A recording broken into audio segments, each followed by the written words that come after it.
3, 2.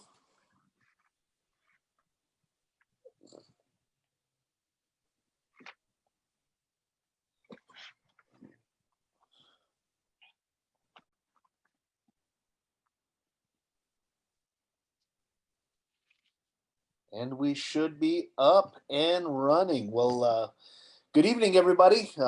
Welcome to Table Talk. We are doing Table Talk remotely. Ness is tied up in a meeting, and so we have a very special guest, certainly equaling the combined talent of Ness and I. We have Ness's wife, April. April, hi, how are you? Good evening. Good, thank you. All right. So there's of course a lot of different things that we talk about, a wide variety of topics. I don't know, during the time that I've been helping out with Table Talk, I don't recall that we've had you as a guest. So I can remember when Ness first started Table Talk, I was on one time. The two of I were on. Okay. So not really scoring high in the booking department. Not sure how that rating schedule goes, but I'm certainly glad to have you as a guest. Of course, Ness just joined us now. So Hello. April, hi, how are you, brother? Good, and you? I'm doing fantastic. So April, you're really involved in ministry right now. You and Ness are going through the ministry internship program, MIP, as it's called, with Church of God Cleveland, and Yes. you're going to be testing for your exhorter's certificate, if I understand all the moving parts correctly, at the next testing session. Is that still the case? Yes, that's the case. All right. So you're involved in ministry in a lot of different ways. You've got April's morning devotionals. You've got the Joseph ministry. There's Agape Tree, and there is, gosh, if I remember right, I'm trying to juggle the calendar. In the time of COVID, we have yesterday, today, tomorrow, the other day, and those are kind of the 4 days of the week. So sometime in the other day or some other day, I think it's this week, you have another ministry effort coming up. Yes, Maybe it was so Tuesday. Thursday, Thanksgiving, we Yeah, like to. tell us a little about that. So each and every year for the past 6, 7 years, we have decided as a family that we would spend our Thanksgiving giving back to the community. Just, there's so many that are out that don't have family members that they could spend Thanksgiving with. It's a little different this year because of COVID, so we're not able to come together and unite as family and eat together with all the body, but we're still going to persevere, press through, and get out and deliver meals to those who may not otherwise have a Thanksgiving meal. And this is just a great time for us to, minister to others through love. Let people know that they're not forgotten, that they are thought of, and especially during this time of COVID, I've noticed that a lot of people are struggling with depression and being lonely, and this is just a way that God has really used us to be able to extend that love. Awesome. Well, you're right. I think I think a large number of people that I know, and myself included, holidays sometimes are a challenging time. They're emotionally challenging. People struggle with depression. There are what people call seasonal affected disorder, as SAD, which in the winter, when the seasons change, sometimes people struggle with emotional issues, and certainly I'm no exception. I go through my own stuff. I think we all do, but you're Yes. right. Being under the restrictions that we are, and just kind of that challenge that we want to be obedient to the governor's order. and stay home and stay away from people. I think that sometimes complicates things. Um, in the years past, you said for 6 to 7 years, you guys have been engaging in this meal ministry. What's the feedback that you get? As far as response and people wanting to be a part of, or from the people that we serve? Well, either one or both. What I mean, so yeah, I guess really generally, I'm asking, like, you've got folks, but let's lay out the biblical examples. So Jesus heals 10 lepers, only one comes back and says anything.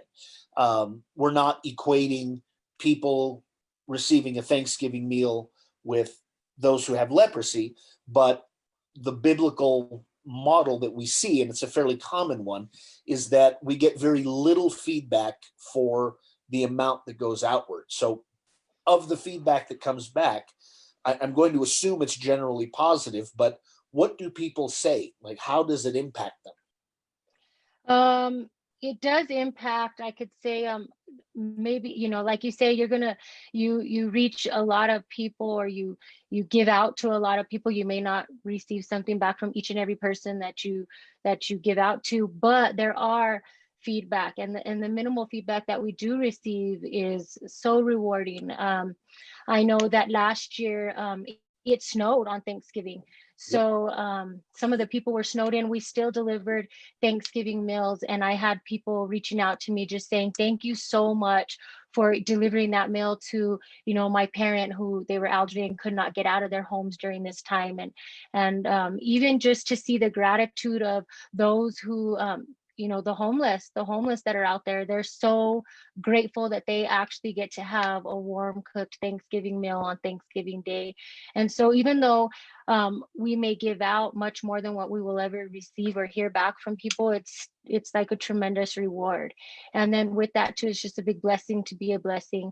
And then each and every year it's grown, and those who have even contributed to the Thanksgiving meal, they see the vision, they see the heart behind it and why we do what we do. And so many people have come up right behind us and backed us up and sowed into that ministry. So I believe that it reaches people. They see that during this time, they're not forgotten, and that they are loved. And yeah. Yeah. So you mentioned that people have stepped up to back the project. What are some of the ways that people can help? I mean, certainly right now, frozen turkeys are really easy to get, but it's always risky to cook a frozen turkey. Um, so how are ways that people can help? Do you have everything that you need? Is there anything else that people can do? And what are the different ways that they could offer their support to this ministry effort? So at this point, we have been blessed in an abundance, with being able to, all the food is provided.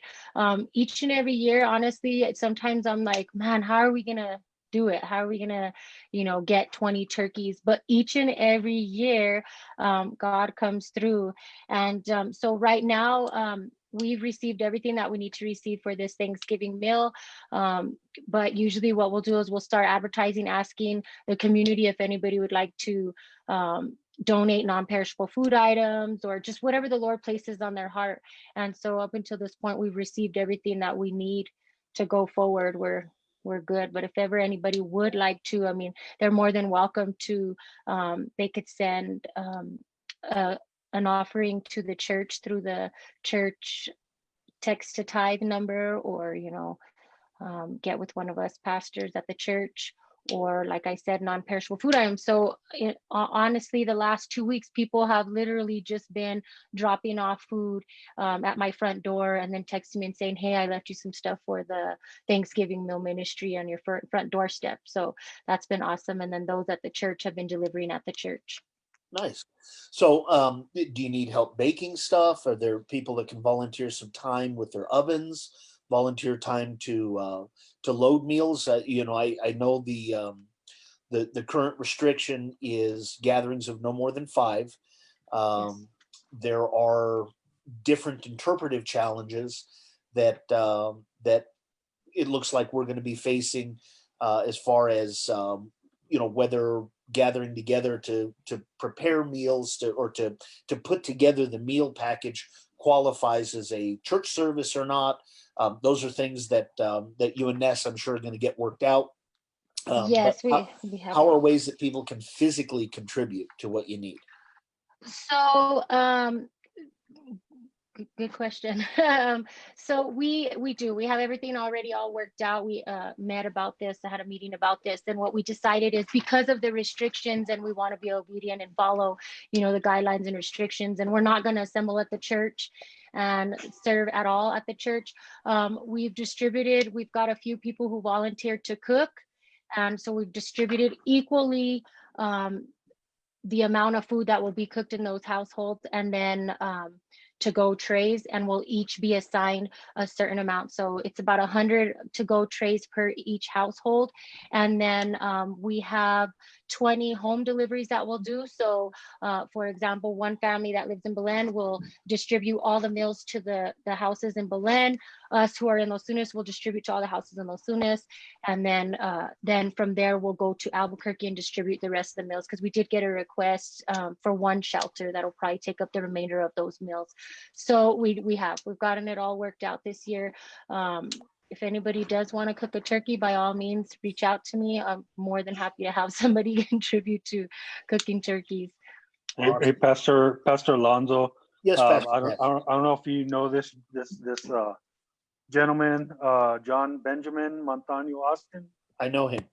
He's volunteering to do 50 boxes for turkey dinner if we pick them up. Yep. Okay. So John's a great guy. I learned a bit of cooking growing up at home. I learned to cook at an early age.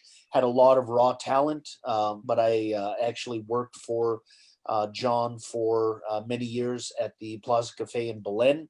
Learned a lot about cooking. Learned about the art and the chemistry of combining ingredients to make meals, not just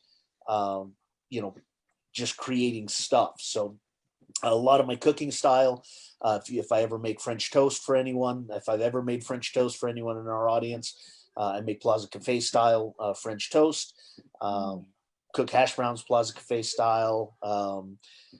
That's John's a good guy. Great involvement in the community, grassroots approach to ministry, and really good stuff. So I'm not looking at the Facebook stream right now, but John, thank you. I think that's fantastic, and we appreciate that.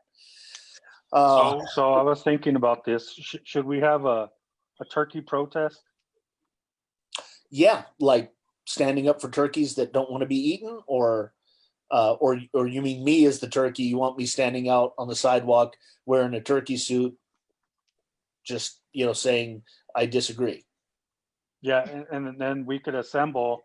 Oh yeah. No. Yeah. No, I was actually about to comment that April. It really sounds to me like you and Ness have put in the effort that it takes to find a creative way to not try and circumvent the rules, or just push against them just for the sake of being rebellious.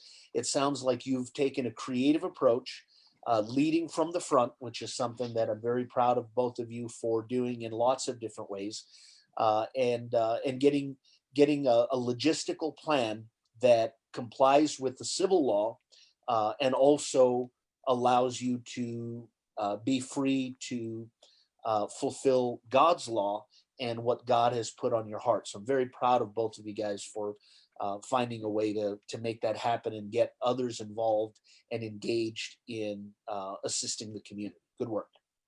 Thank you. Thank you. Yeah, you're welcome. Well, I don't know. I'm not sure how much turkey cooking Ness is going to do. Do you baste the birds? What do you do exactly? What's going on here? I usually peel potatoes, but I think someone else took that from me this year. So well, that's not a bad job to lose. So I don't know what I'm doing this year. I want to add something to that. Is speaking about potatoes, Brother Alonzo, you were asking how people can help. Sister Alicia actually is the one who asked if we could deliver all the potatoes to her to peel. So I think that's awesome, you know, that we still have, even though some of us cannot come to service, they're still, you know, stepping out and asking, hey, how can I contribute? Even though they're not able to be there with us, they still want to help. And Yeah. I think Well, that's just Alicia's amazing. so sweet. She's so Hmm. so sweet. But you know, this just really lines up with what the church was always called to do, right? It's not about showing up at our address. It's let's find a way to come to you, and if you can't come to us, we will come to you. It's not that we're selling out to you know, to what the governor says, and or you know, whoever. We're saying, okay, well, if that's what you want from us, then we'll just work around it. We'll find a way, and we'll still shine, because that's what God's called us to do. We will DoorDash.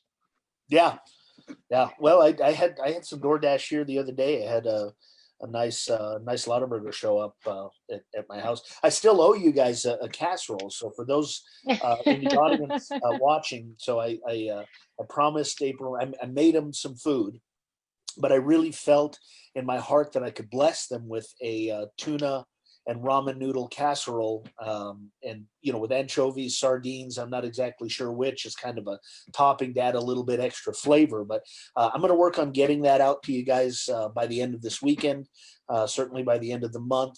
Promise, I'm not trying to gross. Well, kind of trying to gross you out, but not really. I want it to be something that's good. That you're like, wow, you know, I never thought of that before. So hopefully it's something that you guys enjoy. Well, while I have both of you on, of course, both of you on Ness's show. Um, so we were talking earlier that we might change the name from Table Talk to Table Listen, and because apparently I do a lot of the talking. Yeah, you're not saying no. Well, I wonder if that's why Ken left. Ken hasn't returned. He hasn't. He hasn't. I don't think Ken's much of a listener, so that might have been why he hasn't returned. Maybe, I don't know. I try to be a mix of both. So there's Don't be hot nor cold. what's that? I'm just trying to start something. I said, don't be hot or cold. Get spit out. Yeah. So a couple things that I want to talk about, and I guess I'll interview both of you as the pastors of Freedom Worship Center. You know, there's a lot of discussion that takes place about discipleship, and discipleship is certainly a form of spiritual guidance. Ness, you brought up a passage, and it's something that people talk about a lot. They say, well, I wish you'd either be hot or you'd be cold, but I don't want you lukewarm. If you're lukewarm, I'm going to spit you out of my mouth. That's exactly what the Bible says. It doesn't say something different, but what does hot mean and what does cold mean? Those are elemental parts of that discussion. One of the challenges that I see when people say, well, I'm on fire for God, they begin to use their own level of a works-based relationship with God as a standard by which they say, well, I'm doing better than you are. And so really it becomes a religious form of moral relativism. Like the things that I'm doing are not as bad as the things that they're doing. The things that I'm doing are better than what you're doing. That makes me good and you bad. Right. That's really the definition of how that breaks down, really in the simplest form. But you guys are charged with spiritual guidance and discipleship and discipling others. What are some of those characteristics? What is an essential characteristic of spiritual guidance? Start with you, Ness. So when I was thinking about the question, I think to me, one of the characteristics is credibility. Saying that, and what I say with that is when you say something that you're gonna follow through with it. And what I mean by that is even with so it's kind of funny that April is on, and you listed out some of the stuff we do at this time of the year. So a lot of that is me talking about it and dreaming about it. And then April and before it was the women of the church actually doing it. So I guess the characteristic part that I see is credibility, that if you're going to follow through and do something, because yes, sometimes as church members or leaders, we could say, oh, we need to get out and minister to the homeless, or we need to get out and be a blessing to a community. And a lot of times that's where it ends. It's just talk, and then it's a repetitive talk over and over. And I found in ministry that that's when we minister or we show characteristics of a spiritual leader or a spiritual guidance. Is this is how you do it? Because I believe a lot of time people, they want to do stuff like this. We could even see it within this year Thanksgiving. We thank everybody out there that has contributed to this. It's overwhelming. Me and April were actually talking not too long ago that, man, no one's really reached out this year, and then all of a sudden we just got bombarded, and God supplied everything, and we even were able to bless another ministry because of the overflow of it. So I think the again, going back to spiritual guidance is showing people how to do some of these things, right? Because we could talk all day about, oh, we need to go minister to this group or that group, but until someone takes that step forward and leads in that aspect and shows people, look, this is how you do it. Is it the most effective the first time you do it? Maybe not. And I think the most important part is starting and showing people that you could do it, that there's nothing that's going to stop you but yourself. And I really feel that in our walk, that's very important in all aspects, is that we see things through.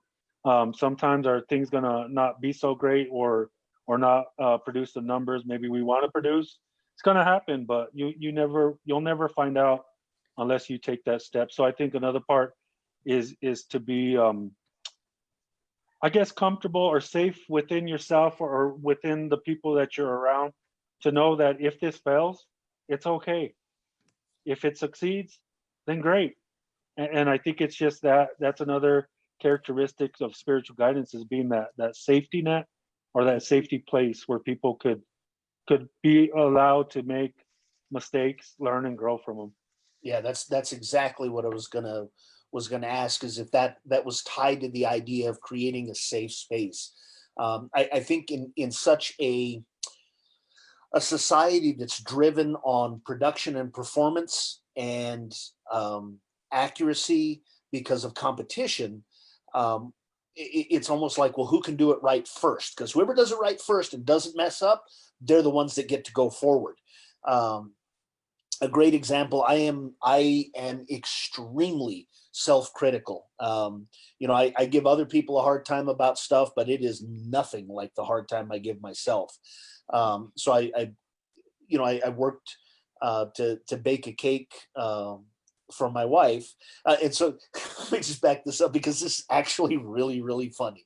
So we were texting yesterday while I was in church, and she said, hey, do we have a whiteboard? Because she's home with Ethan, wanting to kind of do some, firming up the letters and numbers and stuff that kids need to learn.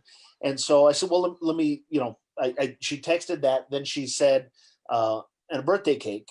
And then she said something else. And so I said, there's one here at the church. And she said, for Daisy.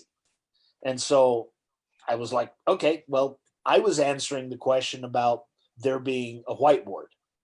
And so I'm at the store and I got stuff because I was going to bake her a cake.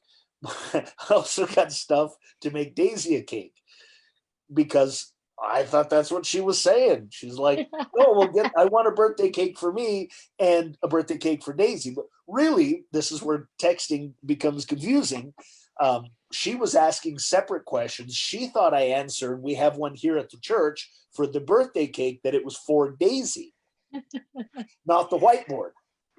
So anyway, I was baking a cake for her, and I was trying my hand at making a kind of a copycat of the berry chantilly cake that they have at Whole Foods. It's kind of her favorite, not kind of, it's her favorite. They didn't have all the stuff that I wanted. So Anyway, long story short, my oven is not perfectly level. And so I have a crooked cake and I hate it. Like, it is driving me insane that I feel I ruined this cake. I'll take it off But, your hands for you. yeah, That way you don't have to see it. I don't know that she'll let me let it out the door. But I thought anyway, it looked perfect. I saw it on Facebook. it's It a looked 4-layer cake. Wait, so you were texting during my sermon? Absolutely. Well, that was kind of better than sleeping. There was a lot of people sleeping during the sermon. Sometimes that's what keeps me awake, brother. So April, I'll turn that same question over to you.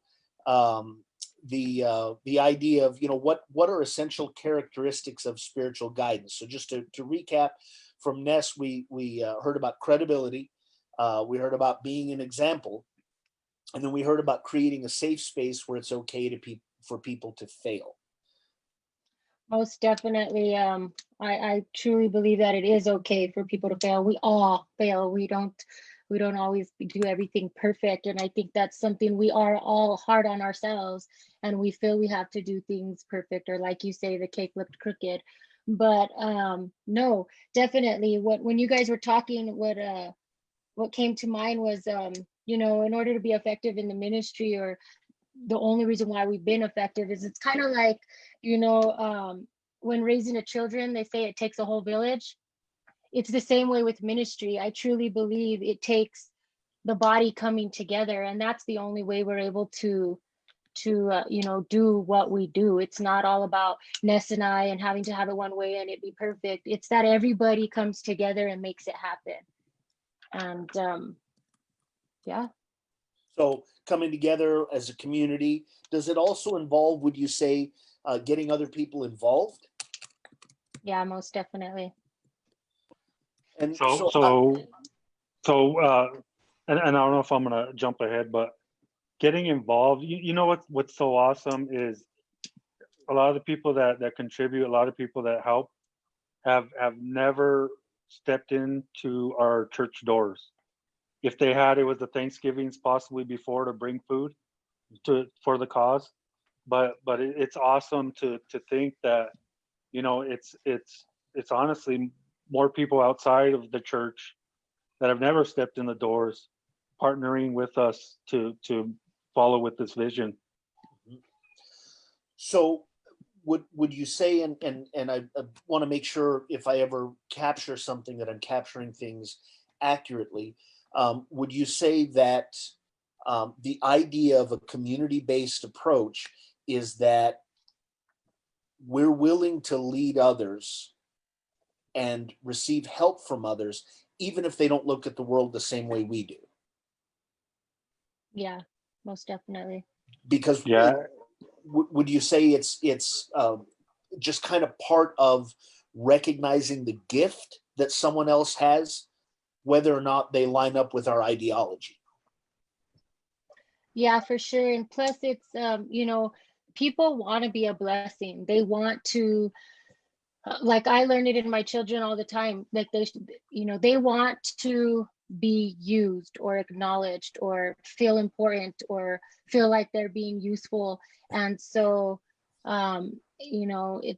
it's allowing people to be able to come and help, and because people want to be a blessing. Like I said, they want to help, they want to feel like they're being used. And I'm learning that, I'm learning that, especially being as you said, to start that, being that Ness and I are the pastors, that's still a position where I'm learning. People just want to know that they're a blessing. They want to be a part of, they want to be included.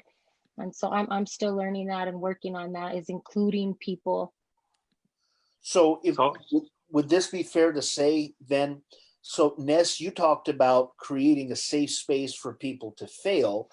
And April, what I hear from you is that you're talking about creating a space where people can learn to engage in serving others. Did I understand that right? Did I capture that correctly?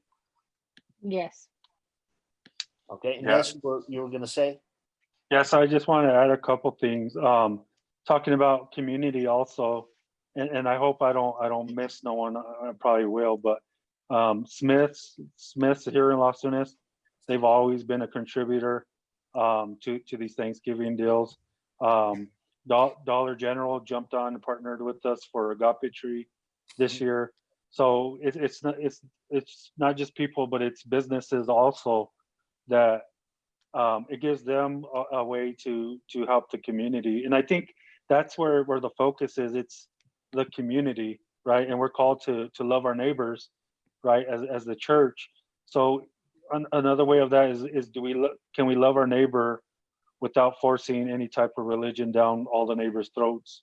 And does that open it up for the community to say, hey, I want to jump in on the vision that you guys have for the community, and we want to be part of that. I like it. It's good stuff. So let's see. Another idea. We're talking about spiritual things and leadership and community development. We're at a time where people sometimes might actually show up at the church.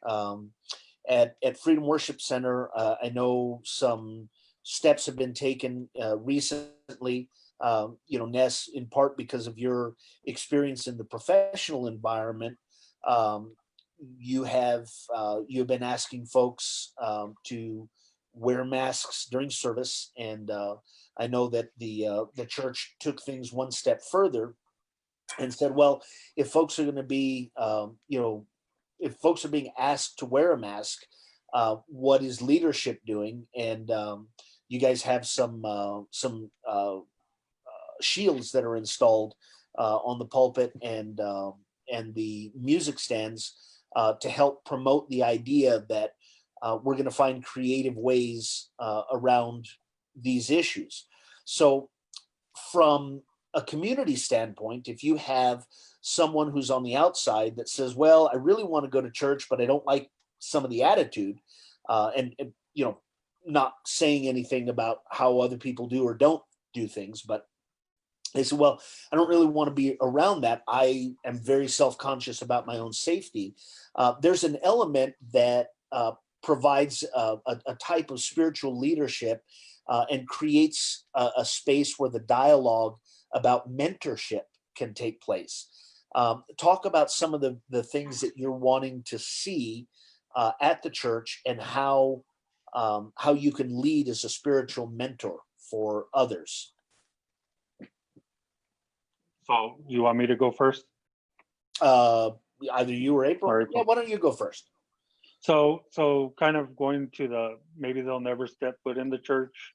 Some people have some perceived notions of what goes on in the church, or maybe their past experiences. The awesome thing right now is the internet. Our services are streamed live. You could join there. April exited out, so if you're looking for her, she just passed by me. She said her phone died. Oh, her phone died. Yeah. The questions got tough, so she got going. I got you. It's all right. She'll be back. Yeah. So one is the online services. The online services allow, I think, for that safe place as well, and that's fine, because the way I believe and we believe is the word of God's going to go and it's not going to return void. Also, leading from there is not putting this notion on people that you're kind of putting a degree.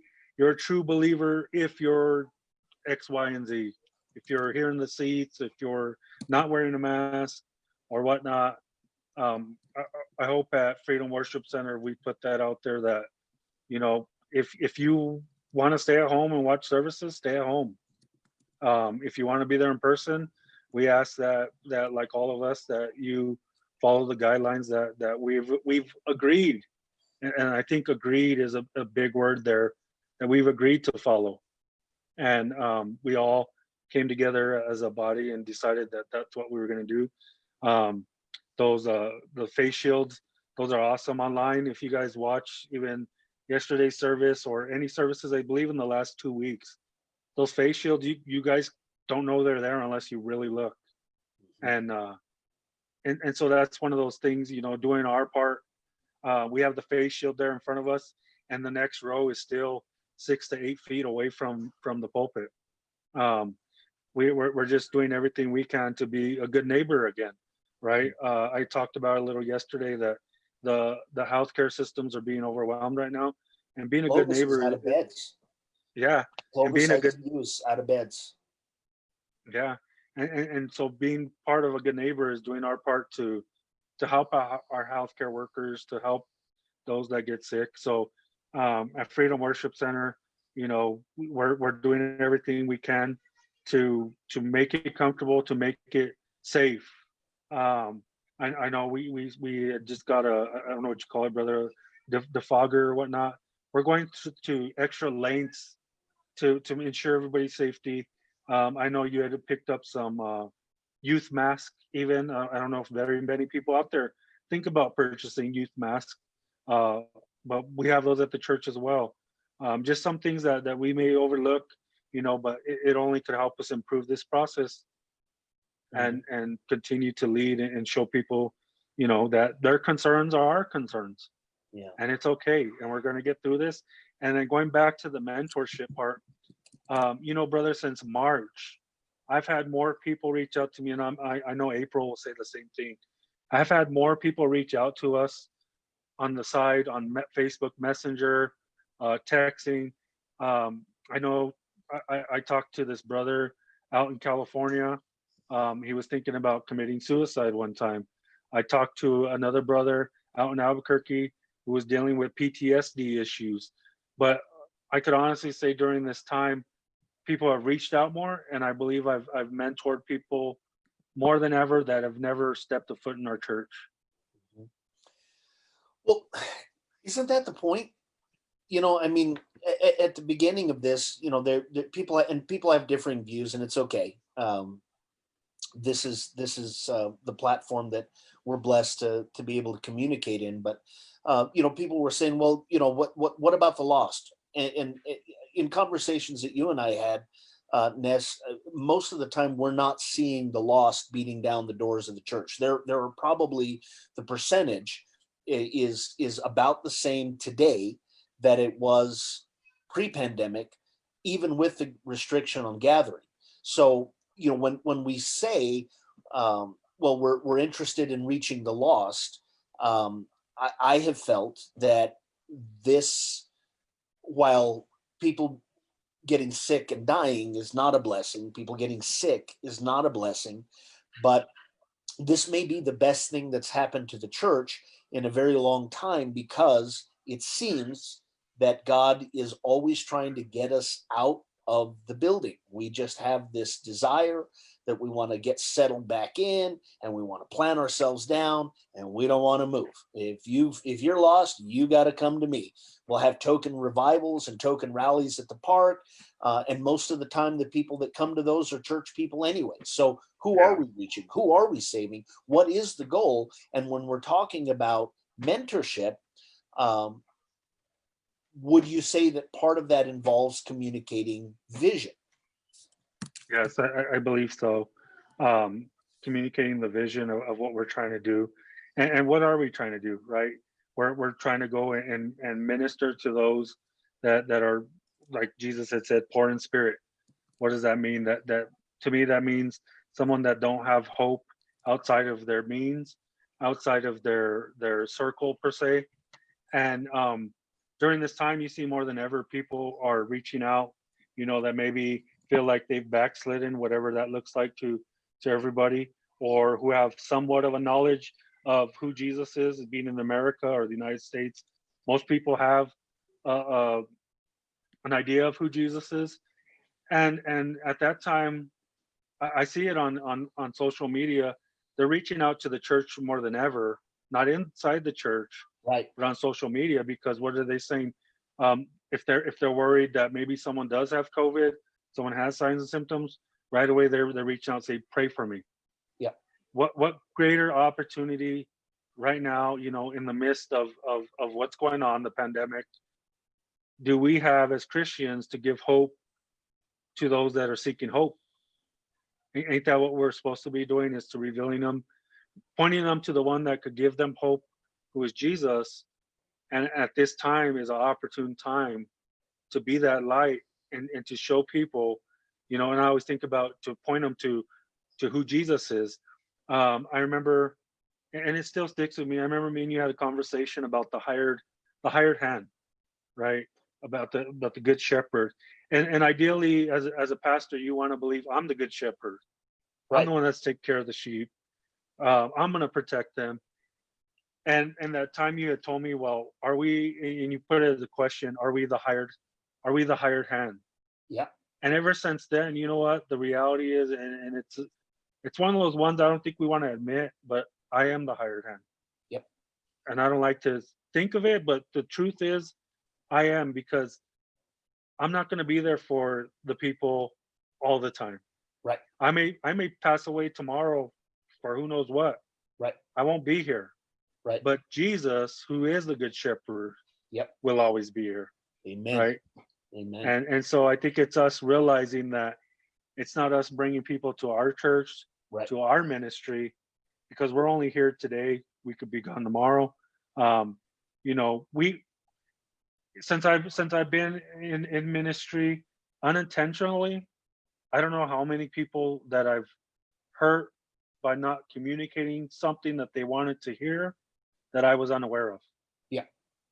And so I'm sure to some people, I could be looked at as the bad guy or whatnot. But the reality is I am not Jesus. I am not the good shepherd. And you know what? Matter of fact, I'm shepherded by him. He is my shepherd. Right. Right. So there's an element to that I don't know if you've ever heard it referred to this way, but they call it Disney princess theology. We always want to be Snow White. We don't ever want to be the stepmom, or that's Cinderella. We always want to be Cinderella. We don't want to be the stepmom. We don't want to be Haman. We don't want to be Judas. We don't want to be Pharaoh. We want to be Moses. We want to be Jesus. We want to be Abraham. We want to be Paul. But we don't want to be Alexander the coppersmith. But in reality, we are probably more often than not on the wrong side of that Disney princess theology, because we're not able to be that fairy tale awesomeness. We're complete in Christ, but as you say, there's an element of disconnect that we're not always able to meet those maybe unspoken expectations that others have of us, because we simply don't know that it's an issue. Yeah. So, April, do you have something? Can you hear me? Yeah, a little bit. Can you hear me now?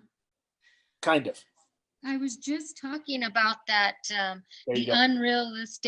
I was just talking about those unrealistic expectations that are put not only on us, but that we put on others. Yeah. And I believe we miss showing the true love of Jesus when we put those expectations on others. We don't like those expectations put on us, so we must not put those expectations on others, because that's when we truly miss, that the whole point of how you were saying, we're not Jesus. We're gonna fail at one point or time or another, but that's where grace comes in, forgiveness, and being there for one another, is knowing that, hey, I may fail you at some point, but or you may fail me, but I'm gonna love you through it anyways,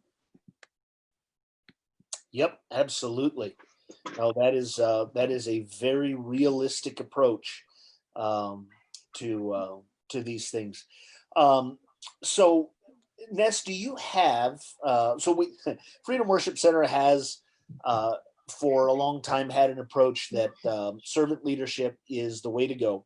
That every servant is a leader and every leader must be a servant.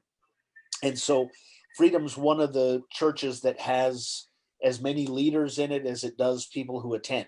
Is that a fair statement? Yeah, that's a true statement. There's a bunch of leaders there. Do you have a standard? Is there a code of conduct? Are there any principles that you hold people to? They want to be in leadership?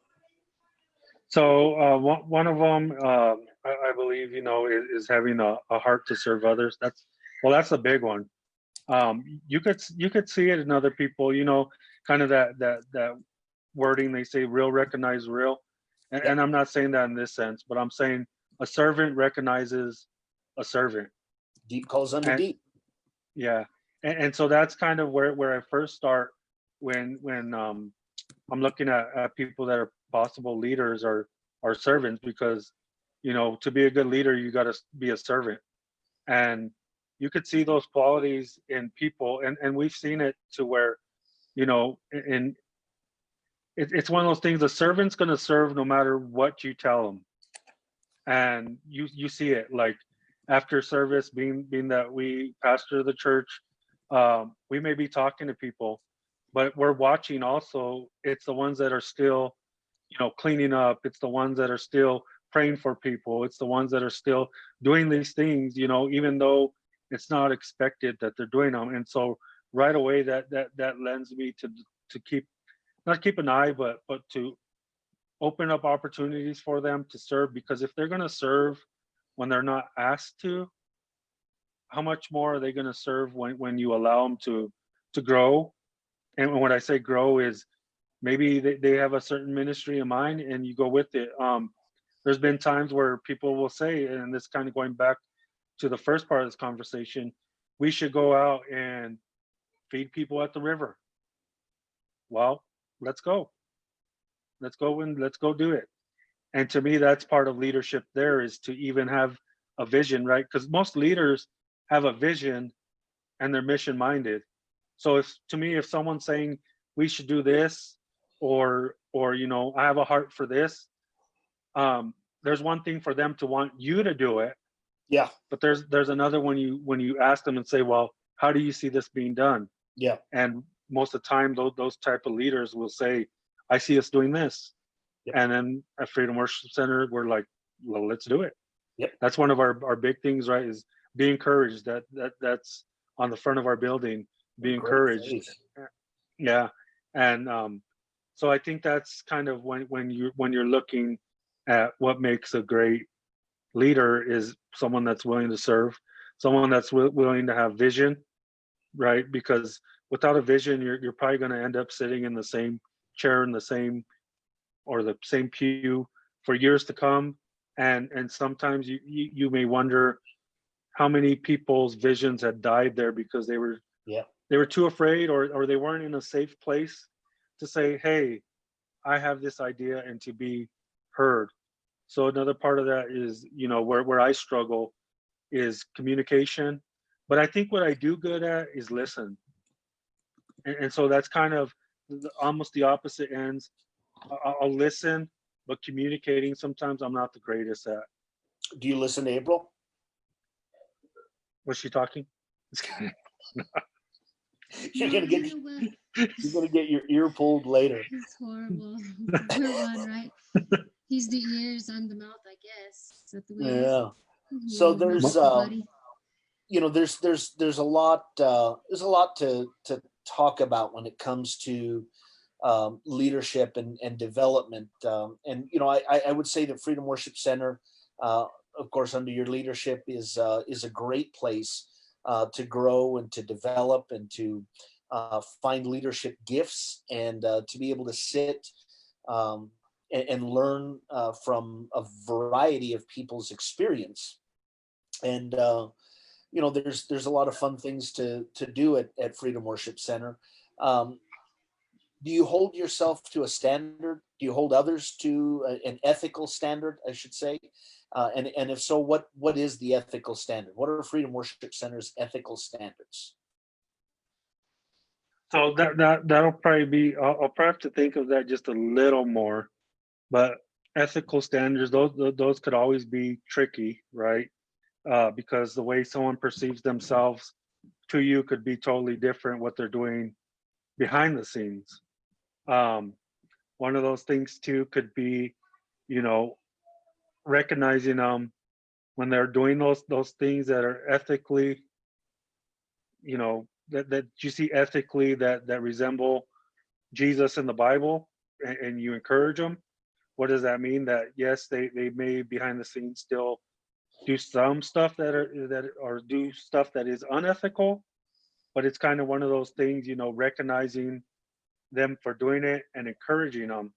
It's one of those things in psychology where, and I'm not calling no one dogs, but where you'll have a good dog and they do everything right and nothing ever happens, right? Unless you recognize them, reward them. And then you'll have the bad dog that's tearing stuff up and doing all these things, and you give them all the attention. And then the good dog sees that and thinks, well, that's the way I'm going to get my attention, is by doing bad. And so then it's kind of a classical conditioning that makes them believe, well, if this guy's going to get all the attention, then I'm going to do that too, right?